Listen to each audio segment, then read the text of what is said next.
If you find this segment informative, please click the thumbs up button and subscribe to stay updated with our latest news, and share this broadcast to your friends and family. Your support helps us keep you informed. Help us get our first 10,000 subscribers. Your engagement matters. Liking, sharing, and subscribing to our content not only helps more people discover the important stories we bring you, but also supports our team's hard work. It boosts our visibility in the algorithm, making it easier for others to find ways to stay informed. Plus, it helps us generate more resources to continue delivering the news you rely on. Thank you for being part of our community and for supporting quality journalism. Magandang umaga, Davao, Mindanao, at sa apat na sulok ng mundo. Bago tayo magsimula, paki-like, magkomento, ibahagi, at mag-subscribe sa channel at pakipindot na rin ang bell button para sa mga bagong kaganapan. Ito si Merasol Sibayan Cacho. Mga ulo ng balita. Ulat ng panahon. Habagat na nakakaapekto sa Visayas at Mindanao. Lokal na balita. Bagong app ng DSWD Davao para mapadali ang serbisyo. 3,500 trabaho sa Tech Voc Day. 150 dagdag sahod, maliit, kayang isustento. Pabuya sa pumatay kay mga yon, tumaas. Balitang pambansa. Marcos nais magtuon sa pagpapalakas ng MSMEs sa Philippines. DBM iminungkahi ang 1.9 billion pesos bawas sa budget ng CNU. Balitang internasyonal. Mga banyagang mamamayan pinayuhang lisanin ang Lebanon sa lalong madaling panahon dahil sa tumaas na tensyon. Paano nagulo ng 2 linggo ang kampanya ni Trump sa 2024? Balitang aliwan. Aerosmith nagretiro na mula sa pagtutur dahil hindi na nakaka-recover si Steven Tyler. Balitang aliwan. Aerosmith nagre-retiro na mula sa pagtutur dahil hindi na makaka-recover si Steven Tyler sa kanyang pinsala sa vocal cord.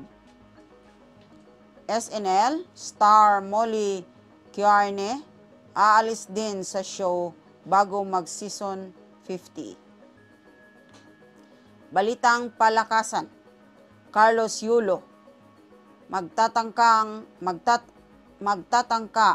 ng ikalawang gintong medalya sa vault finals. Remco Evenepoel lumikha ng sandaling pwede lang mapanaginipan sa makapigil hiningang double sa Olympic cycling. Tampok na kwento. Pinakamahusay na lokal na parke sa Australia. Trivia. Ang pinakamalaking hayop sa Pilipinas.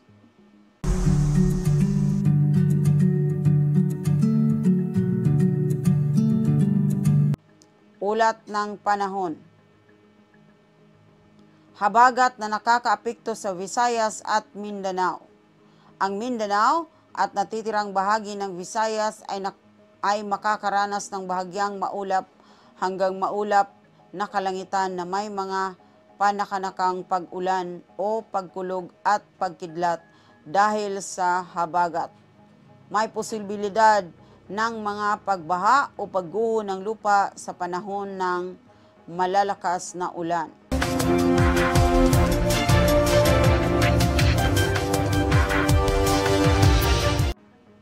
Balitang lokal. Bagong app ng DSWD Davao para mapadali ang serbisyo.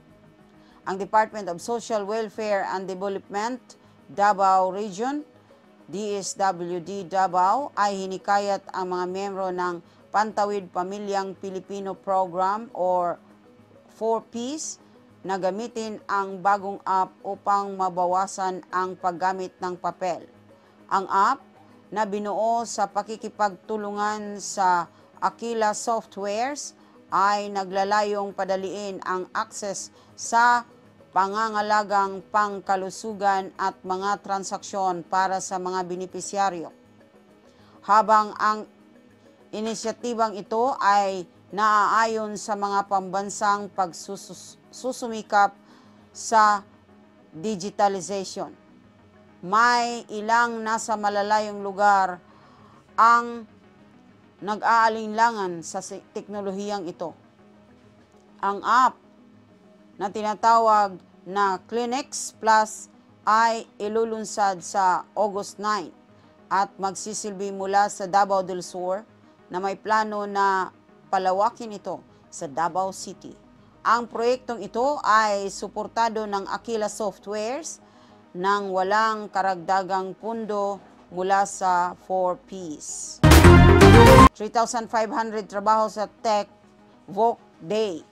Sa National Tech Book Voc Day noong August 2, 2024 sa Philcris Centralis sa Davao City, higit na 3,500 job vacancy ang inalok ng 30 companies.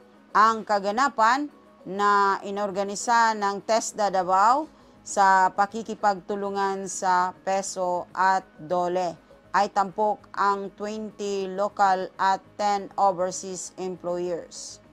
Kasama sa mga lumahok sa lokal at kumpanya ang Starlink Distributor Incorporated at Anas Breeders Farms Incorporated, habang kabilang sa mga overseas employers ang AIDS International Gulf Employment Company at Gulf Employment Company at LRC Manpower Services International Incorporated.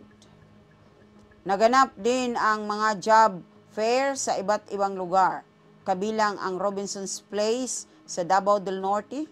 Kapansin-pansin na ang 48 anyos na si Jeneline Barazon ay nakakuha ng trabaho bilang utility worker sa kaganapan, isa sa 8 direktang natanggap sa Davao City. 150 pesos dagdag sahod, maliit, kayang isustento. Sinabi ni Luis C. Coral, Vice Presidente ng Trade Union Congress of the Philippines, TUCP, na ang pagtaas ng minimum na sahod para sa mga manggagawa ay hindi magdudulot ng malawakang pagkabangkrap ng mga negosyo sa rehiyon. Sa isang talumpati noong July 29, 2024, binanggit ni Coral ang mga pag-aaral na nagsasaad na 10% lamang ng kita ng mga kompanya ang maaapektuhan ng pagtaas ng sahod. Iginiit niya ang takot sa mga pagsasara ng negosyo o pagtaas ng presyo sa mga mamimili ay hindi totoo. Dahil karamihan sa mga pagsasara ng negosyo ay dahil sa hindi kompetitibong kakayahan. Sinusuportahan ng TUCP ang House Bill 7871 na nagmumungkahi ng 150 pesos dagdag sahod kada araw, habang inaprubahan ng Senado ang 100 pesos na dagdag. Kamakailan lamang ipinatubad na sa Davao Region ang 38 pesos pagtaas ng minimum na sahod na may ikalawang bahagi na nakatakdang ipatupad sa Setyembre 1. Pabuya sa pumatay kay Mangayon tumaas. Ang pabuya para sa impormasyon na magdudulot ng pag-aresto sa taong responsable sa pagpatay sa Philippine Eagle na si Magayon ay itinaas sa 100,000 pesos. Ayon sa Department of Environment and Natural Resources Davao Region, DENR Davao, si Environment Secretary Maria Antonio Yulo Loizaga ay nagdadagdag ng 50,000 pesos sa orihinal na 50,000 pesos na inalok ni Davao de Oro Governor Dorothy M. Gonzaga.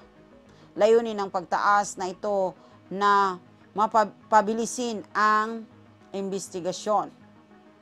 Ang DENR ay nakikipagtulungan sa mga tagapagtupad ng batas at humihingi ng tulong sa publiko upang mahanap ang may sala. Namatay si Magayon dahil sa matinding pagdurugo matapos barilin na nagmarka ng ika-4 na sadyang pagbaril sa isang nailigtas na agila sa taong 2024.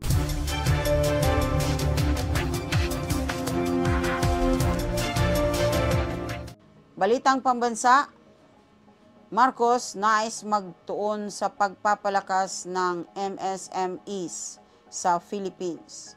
Hinirang ni Pangulong Ferdinand Bongbong Marcos Jr. si Cristina Aldiguer Roque bilang pansamantalang kalihim ng Department of Trade and Industry, DTI, kasunod ng pagbibitiw ni Alfredo Pascual. Si Roque, na dati Undersecretary ng DTI para sa pag-unlad ng MSME ay kinikilala sa kanyang dedikasyon sa sektor ng micro, small and medium enterprises, MSMEs. Sa isang press conference noong August 3, binigyang diin ni Roque ang kahalagahan ng digitalization, diversifikasyon at pagpupundo para sa MSMEs na tinutukoy ang kanilang mahalagang papel sa ekonomiya.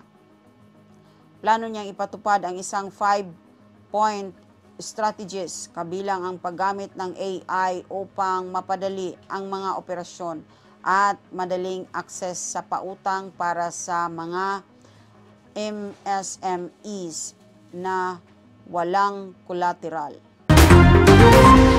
DDM iminungkahi ang 1.9 billion pesos bawas sa budget ng CNU.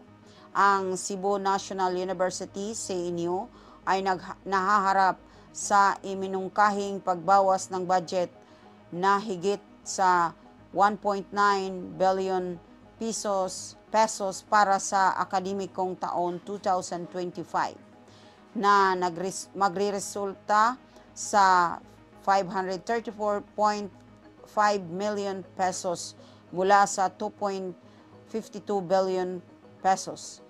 Ang mungkahi na ito na bahagi ng 2025 National Expenditure Program, NEP, ay maaaring magdulot ng pagkaantala sa mga prioridad na proyekto sa infrastruktura, kabilang ang mga pagpapalawak at renovasyon ng campus nang hindi bababa sa isang taon. Nangangamba ang mga estudyante sa posibleng pagbaba ng bilang ng mga matatanggap na mag-aaral at ang kompromiso sa mga pasilidad ng campus dahil sa limitadong pondo. Ang bawas sa budget ay makakaapekto ng malaki sa capital outlay ng CNU na bababa mula sa 2.4 billion pesos patungong 37.5 million pesos at sa maintenance and other operating expenses mula sa 146.1 million pesos patungong 118 million pesos Ang NEP ay hindi pa pinal hanggang sa maaprubahan ng Kongreso.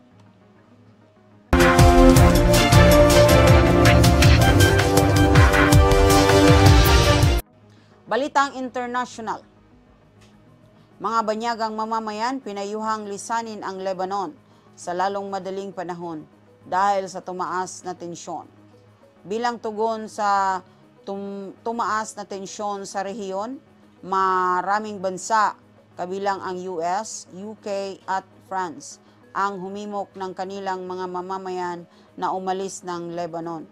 Ang US Embassy ay nagbigay payo na mag-book ng anumang magagamit na tiket, habang ang UK Foreign Secretary David Lammy ay nagbigay diin na umalis na ngayon.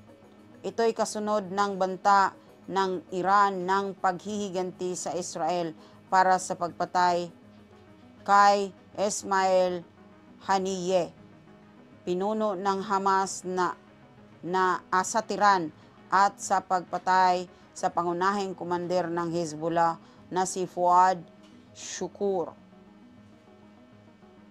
sa Beirut. Ang mga insidenteng ito ay nagdulot ng pag-alala ng isang mas malawak na hidwaan sa gitnang silangan na kinasasangkutan ng Hezbollah sa araw-araw na palitan ng putok sa Israel. Ang mga bansa ay nagbigay ng mga bagong babala sa paglalakbay at ang mga airlines ay kinansila o inilipat ang mga flight. Pinaigting ng US ang presensya ng militar nito sa rehiyon, habang naghahanda ang Israel para sa iba't ibang mga senaryo. Paano nagulo ng 2 linggo ang kampanya ni Trump sa 2024? Ang isang demokratikong 17 days na yugto ang labanan para sa pagkapangulo sa 2024 ay nagbago ng husto. Si Donald Trump, na minsang pinalakas ng isang nagkakaisang GOP at ng nahihirang kampanya ni Biden, ay nahaharap sa mga balakid matapos magbigay ng isang mapanahong talumpati sa GOP convention. Ang hindi inaasahang pag-atras ni Biden at mabilis na pag-endorso kay Kamala Harris ay nagbigay buhay sa mga demokratiko na nagtipon-tipon sa likod niya at nagbasag ng mga record sa pangangalap ng pundo. Samantala, ang kampanya ni Trump ay naharap sa mga kontrobersya, kabilang ang mga atake sa lahing pinagmulan ni Harris at ang kahirapang bumuo ng isang malinaw na estratehiya laban sa kanya. Ang paglipat ng kasiglahan ay nagpalakas sa kampanya ni Harris at pagdulot ng mga bagong hamon sa mga Republikano sa mabilis na nagbabagong labanan.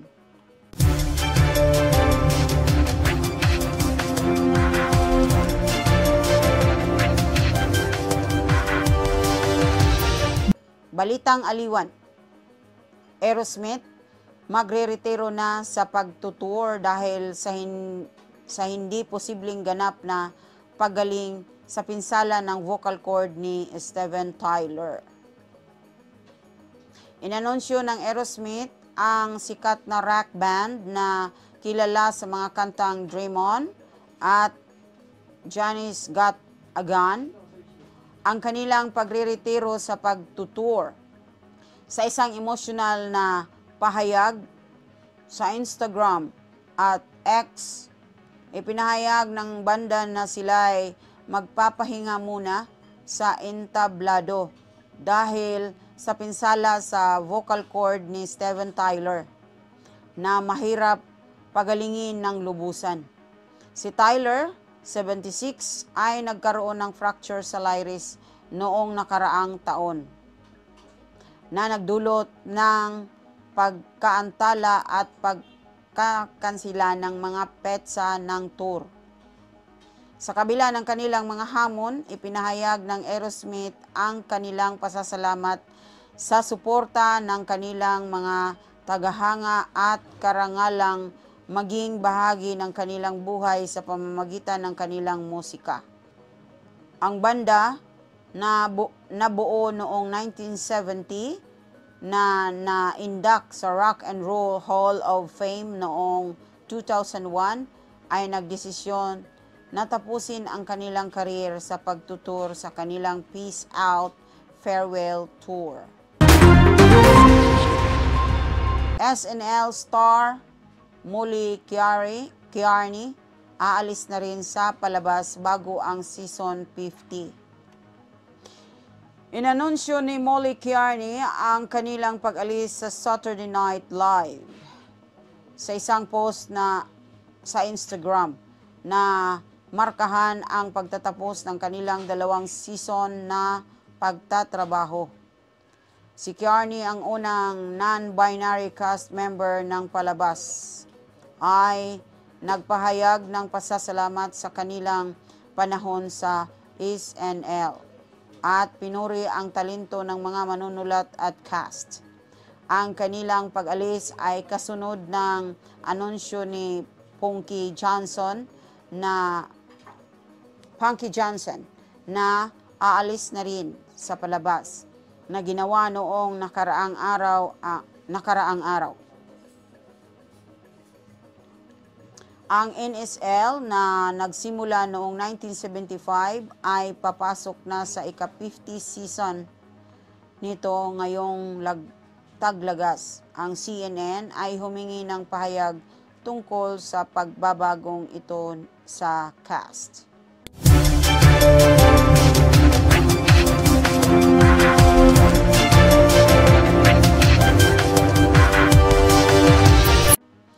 Balitang pampalakasan. Carlos Yulo umaasang makuha ang pangalawang gintong medalya sa vault finals. Si Carlos Yulo ay may pagkakataong makamit ang hindi pa nagagawa sa kasaysayan ng Pilipinas sa Olympics, ang makakuha ng dalawang gintong medalya sa isang Summer Games. Ang 24 taong gulang na Filipino gymnast na marahil ay nasa mataas na estado pa rin matapos ang kanyang tagumpay sa floor finals kagabi, ay susubukang makuha ang isa pang medalya sa men's vault finals sa linggo ng alas 10:24 ng gabi sa Bercy Arena. Higit sa 24 oras mula sa kanyang kahanga-hangang 15,000 point na performance sa floor.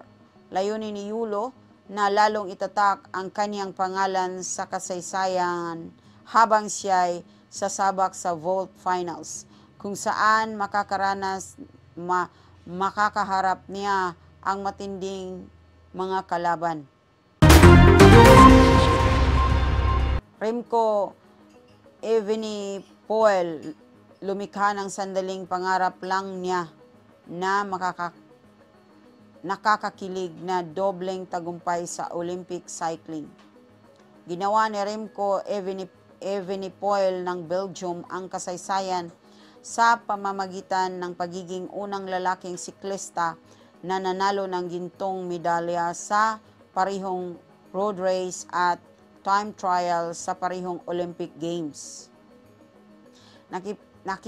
Nakipagkompetensya sa Paris, matagumpay na na-execute ni Evenepoel ang isang desididong pag-atake sa muling mga akyatan ng Côte de la Botte,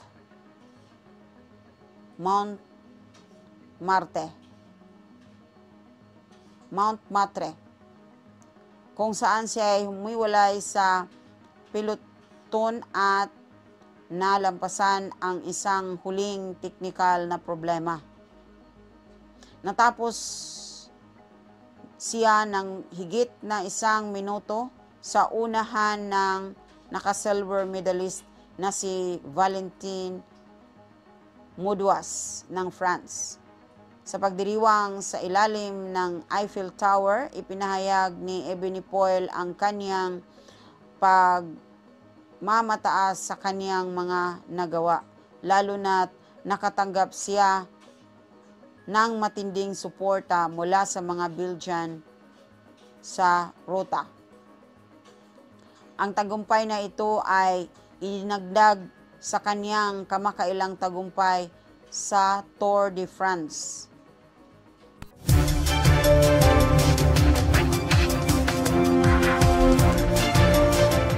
Tampok na balita. Pinakamagandang lokal na parke sa Davao City. Matatagpuan sa puso ng Davao City, ang People's Park ay isang sikat na destinasyon para sa mga lokal at turista. Ito ay may luntiang hardin, isang artificial na lawa, mga playground at makulay na eskultura. Ang parke ay perpekto para sa jogging, paglalakad at mga piknik ng pamilya.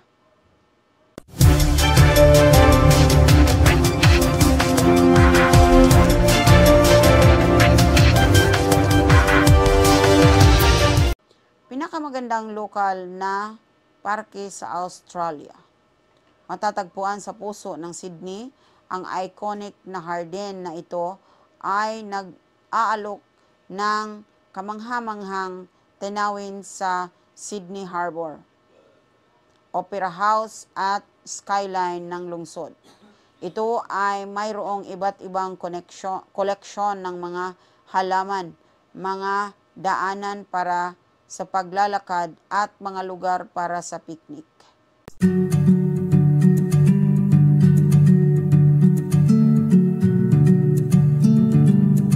Trivia. Ang pinakamalaking hayop sa Pilipinas. Ang whale shark, na kilala bilang butanding, ang pinakamalaking hayop sa Pilipinas. Umaabot ito ng hanggang 12 metro at 21 tonelada. Ang mga ito ay filter feeders na may natatanging pattern ng mga spot. Matatagpuan sa Dunsol at Oslob. Sila ay endangered, ngunit mapayapa at madalas na nakikipag-ugnayan sa mga tao. Maaari silang mabuhay hanggang 100 years. At yan ang ating balita para sa araw na ito. Maraming salamat sa panunood ng video na ito. Huwag kalimutang mag-like, mag-share, mag-komento at mag-subscribe. At pakipindot ang bell button para sa mga bagong kaganapan. At sa muli, ito po ang inyong lingkod, si Mirasol, si Bayan Katso. Magandang umaga, Davao.